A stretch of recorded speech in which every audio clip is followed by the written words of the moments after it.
অতি বিপদসংকুল এটা যাত্ৰা আছিল বুলি গম পোৱা গৈছে আৰু পাহাৰীয়া এই পথৰ দ খাৱৈত যিখন বাহনে তেওঁলোকক কঢ়িয়াই লৈ গৈছিল সেই বাহনখন বহু তলত অনুমান কৰা মতে প্ৰায় 700-800 ফুট তলত গৈ পৰাৰ ফলত এই বাগিচাৰ পৰা যোৱা এই লোকসকল দুৰ্ঘটনা পতিত হ'ল আৰু তাৰে এজন লোকে বহু কষ্টৰে তলৰ পৰা ওপৰলৈ উঠি আহি খবৰ দিয়াতহে এটা দিনৰ পিছত খবৰটো পোৱা হ'ল। এই দুৰ্ঘটনাত পতিত হোৱা ব্যক্তিসকলক উদ্ধাৰৰ কাৰণে তাতে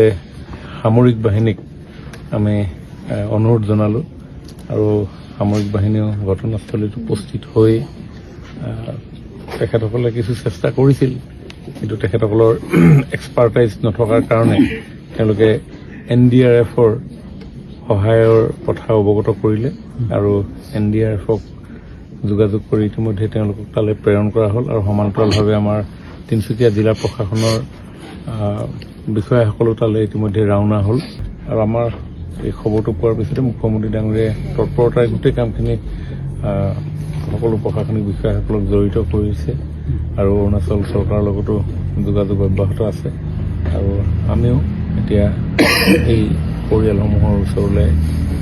মাত দিব